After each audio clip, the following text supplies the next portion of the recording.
11th हो गया 12। देखो 12 में हमें एरिया टोटल फाइंड करना होगा। एरिया के बेसिस पे ही हम साइड फाइंड करेंगे। क्वेश्चन गिवन है ए ट्राइंगल ABC, इसके अंदर हमने एक सर्कल ड्रॉ किया है जिसका रेडियस 4 सेंटीमीटर है और सेगमेंट BD हमें गिवन है और DC ये लेंथ हमें गिवन है, ये 6 है 8। Find the sides AB and AC। AB and AC, हमें CB तो गिवन है, CB कितना है 14 सेंटीमीटर। हमें फाइंड करना है AB and AC। Let's see को हमने क्या माना, एक एक्सटर्नल पॉइंट है जिससे दो टेंजेंट ड्रॉ हो रही हैं, एक CD एंड इसको मैंने P मान लिया, CP। और ये जब हम CO को मिलाएंगे तो हमें दो कॉन्ग्रुएंस ट्रायंगल मिलेंगे, यानी ये ट्रायंगल इस ट्रायंगल के इक्वल होगा। सेम तीनों पॉइंट से आपको करना है। इसको इससे मिलाया, लेट्स बी एक्सटर्नल पॉइंट है, इसको मैंने इससे मिला दिया, तो ये कॉन्ग्रुएंस है दो ट्रायंगल। फिर मैंने ए को ओ से मिलाया, तो फिर हमें दो कॉन्ग्रुएंस, यानी हमें तीन डिफरेंट ट्रायंगल मिल रहे हैं। 1 2 3, तीन डिफरेंट मिल रहे हैं ना, क्योंकि इसका कॉन्ग्रुएंस ये है, डिफरेंट तो तीन है। एक्सटर्नल पॉइंट से अगर दो टेंजेंट ड्रॉ करोगे तो दोनों टेंजेंट का लेंथ क्या होता है, सेम। यानी CD का जो लेंथ होगा वो CP का भी होगा। इसको हमने C को क्या माना है, एक्सटर्नल पॉइंट। सेम इधर भी जो BD का लेंथ होगा इसको मैंने Q माना, वही BQ का भी होगा 8 सेंटीमीटर। अब हमें फाइंड करना है AP एंड AQ। तो AP क्या है, एक्सटर्नल पॉइंट। जो AP का वैल्यू हमने x माना, वही वैल्यू क्या होगा, AQ का होगा, x। इतना हो गया, हमने कुछ नहीं किया, बस टेंजेंट के लेंथ को इक्वल किया और कुछ नहीं किया। अब देखो AC हमारा कितना हुआ, AC इज इक्वल टू हुआ x प्लस 6 हुआ। AB कितना हुआ, x प्लस 8 एंड BC कितना हुआ, 6 plus 8 is equal to 14 centimetre. AB and AC find करना है इन दोनों, यानी हम x की वैल्यू फाइंड करनी पड़ेगी। अब देखो यहाँ पे हम हेरेंस फॉर्मूला का यूज करेंगे एरिया फाइंड करने के लिए। तो ट्रायंगल के एरिया फाइंड करने के लिए हेरेंस फॉर्मूला यूज कर सकते हो। इसमें हमने AC को C माना है, स्मॉल c, AB को स्मॉल a माना है और BC को स्मॉल b माना है। तो एरिया होगा हेरेंस फॉर्मूला, तो एरिया होगा under root S minus A, S minus B and S minus C होगा। और S क्या है, सेमी पेरीमीटर होता है। पेरीमीटर मतलब बाउंड्री का लेंथ। तो S क्या होता है, A plus B plus C upon 2 होता है। तो इसको फाइंड करो, A प्लस B कितना होगा। इसको थोड़ा मैं जूम कर लेता हूँ। A कितना है, x प्लस 8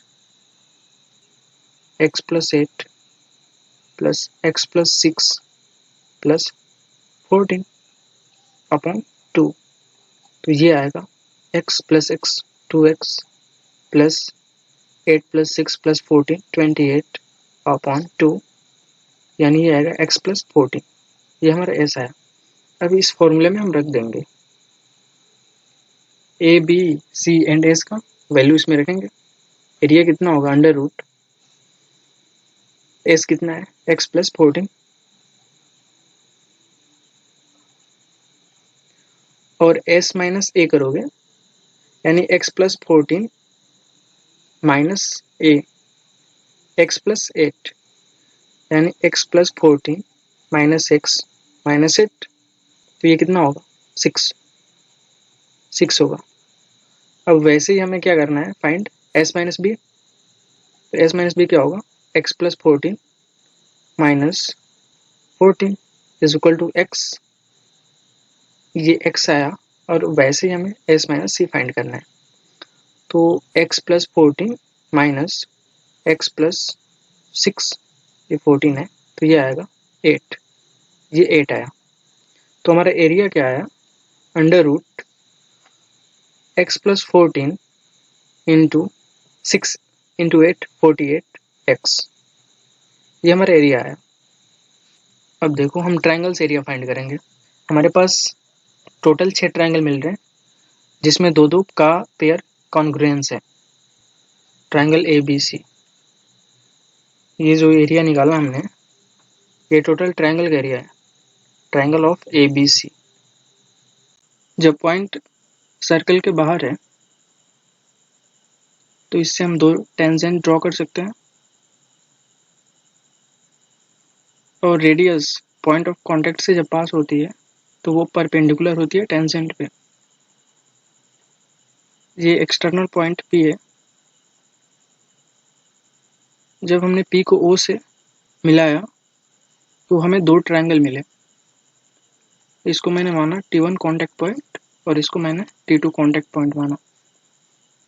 तो हमें दो ट्रायंगल मिले, कौन कौन से? एक POT2 एंड ट्रायंगल POT1। दो हमें ट्रायंगल मिले, दोनों ट्रायंगल एक दूसरे के कॉन्ग्रुएंस हैं। कैसे देखो, PO तो दोनों में सेम है और PT1 is equal to PT2 होता है। टेंजेंट की लेंथ सेम होती है, सेम पॉइंट से है तो दोनों टेंजेंट की लेंथ सेम होती है, तो ये वाला इक्वल हो गया। अब बचाइए, तो ये क्या है? रेडियस है, तो दोनों का सेम हुआ, यानी साइड, तीनों साइड इक्वल हो गया। अब एंगल की बात करते हैं। ये देखो, ये 90 डिग्री है और इसका भी 90 डिग्री है, और ये जो एंगल है ये इस पूरे एंगल का हाफ है आइसोसेलेस ट्रायंगल से। जैसे आइसोसेलेस ट्रायंगल में क्या होता है कि दो साइड्स इक्वल होते हैं और ये साइड इक्वल है और ये साइड डिफरेंट है, तो ये वाला एंगल सेम होता है। ये अगर थीटा है तो ये भी थीटा होता है। ये पूरा अगर मान लो अल्फा है, पूरा एंगल ये वाला अल्फा है। अगर अल्फा बाई 2 से कोई लाइन ड्रॉ करे तो ये कहीं भी रेशियो सेम में डिवाइड करता है, यानी ये इसके इक्वल होगा।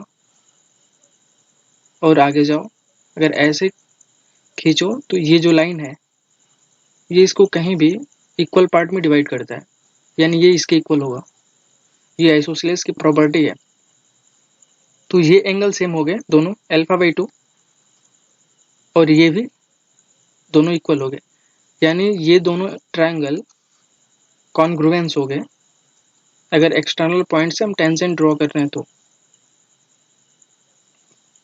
ये ट्रायंगल इस ट्रायंगल के कॉन्ग्रुएंस है एंड ये ट्रायंगल इस ट्रायंगल के कॉन्ग्रुएंस है। तो हमारे पास टोटल 6 ट्रायंगल है, जबकि 3 डिफरेंट ट्रायंगल है। 6 ट्रायंगल्स हैं, इनका एरिया फाइंड करेंगे। कॉन्ग्रुएंस में क्या होता है? एरिया भी सेम होगा। Area of triangle COP is equal to area of triangle CDO equal होगा कॉन्ग्रुएंस से, और area of triangle DOB is equal to area of triangle BOQ, और लास्ट है area of triangle AOP is equal to area of triangle AQO। हमारे पास total 6 triangle है, 1 2 3 4 5 6। सभी triangle का सम कर दे एरिया का तो ये पूरे ट्रायंगल के एरिया के इक्वल हो जाएगा, यानी एरिया ऑफ ट्रायंगल ABC के इक्वल हो जाएगा अगर मैं सभी ट्रायंगल्स का एरिया फाइंड कर लूँ तो एरिया ऑफ ट्रायंगल ABC ये हो जाएगा area of triangle COP plus area of triangle CDO plus, ये मैं ग्राफ से कर रहा हूँ, area of triangle DOB plus area of triangle BOQ plus area of triangle AOP plus area of triangle AQO। सभी ट्रायंगल राइट ट्रायंगल है।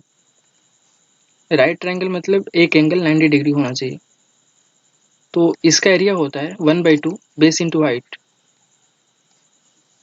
अब देखो, इसमें triangle COP and triangle COD या CDO इक्वल है। Area of triangle COP plus area of triangle COP plus, इसको मैंने COP से रिप्लेस कर दिया क्योंकि मैं COP का एरिया फाइंड कर लूँ तो वही सेम एरिया CDO का भी हो जाएगा। और area of triangle DOB plus, फिर इसको मैंने DOB से रिप्लेस कर दिया यहाँ से, area of triangle DOB plus area of triangle AOP plus area of triangle AOP। अब सभी ट्रायंगल दो दो के पेयर में है तो इनका मैं सम कर दे रहा हूँ। तो 2 into area of triangle COP plus 2 into area of triangle DOB plus 2 into area of triangle AOP। 3 different triangle है और सभी कॉन्ग्रुएंस में है, तो इसलिए टोटल 6 ट्रायंगल हुए। अब 2 कॉमन ले लो तो ये हुआ area of triangle COP plus area of triangle DOB plus area of triangle AOP। अब देखो 2 into area of triangle COP। अब हम ग्राफ से देखेंगे COP, इसका देखो ये बेस है, बेस 6 है, हाइट क्या है, हाइट रेडियस है, ये रेडियस है, रेडियस में गिवन है 4 सेंटीमीटर, तो ये 4 सेंटीमीटर है, यानी हाइट 4 सेंटीमीटर है और बेस 6 सेंटीमीटर है। तो इसका हो जाएगा 1/2 बेस 6 इंटू हाइट 4 प्लस 1/2। अब DOB का देखेंगे, DOB में बेस 8 सेंटीमीटर है, हाइट 4 सेंटीमीटर, DOB में height 4 centimetre and base 8 plus 1/2 triangle AOP का बेस इंटू हाइट, ये वाला AOP, तो इसका बेस x है, बेस x है एंड हाइट 4 क्यों, रेडियस है वो, वही उसका हाइट है, तो x इंटू 4। अब 1/2 को कॉमन ले लो तो 2 इंटू 1/2 1 हो जाएगा, ये 6 into 4 24 plus 4 into 8 32 plus 4x। 2 into 1/2 1 हो जाएगा, ये 24 प्लस 32 56 प्लस 4x। हमने 4 कॉमन ले लिया, ये आएगा x प्लस 14। जो हमने हेरोन्स फार्मूला से एरिया निकाला था ट्रायंगल ABC का, ये एरिया क्या है, ट्रायंगल ABC, और हेरोज फार्मूला से मैंने निकाला था ट्रायंगल ABC का एरिया, वो आया था under root x plus 14 into 48 into X. ये हमारा हेरोन्स फार्मूला से आया था। ये दोनों क्या एरिया है और दोनों एरिया किसके हैं, ट्रायंगल ABC के, इसके मतलब दोनों इक्वल होना चाहिए। 4 इंटू एक्स प्लस 14, अब दोनों तरफ स्क्वायर कर दो तो ये आएगा x plus 14 48x is equal to 4 का स्क्वायर करोगे तो 16 और x प्लस 14 का होल स्क्वायर, 16 इंटू 3 48, तो ये हो गया x plus 14 3x is equal to x plus 14 का होल स्क्वायर। तो यहाँ से देखो 3x is equal to x plus 14 square upon x plus 14, तो ये आएगा x plus 14 3x is equal to, यानी 2x इज इक्वल टू 14, 2 से दोनों तरफ डिवाइड कर दो तो x इज इक्वल टू 7, यानी हमारा x 7 सेंटीमीटर आ रहा है। तो हम बाकी की साइड फाइंड कर लेंगे, x हमारा 7 आ रहा है, तो ये कितना हो जाएगा 7 प्लस 8 15 सेंटीमीटर और 7 प्लस 6 13 सेंटीमीटर, ये हमें फाइंड करना था। AB एंड AC हमें फाइंड करना था, तो AB हमारा हो गया 15 एंड AC हमारा हो गया 13 सेंटीमीटर।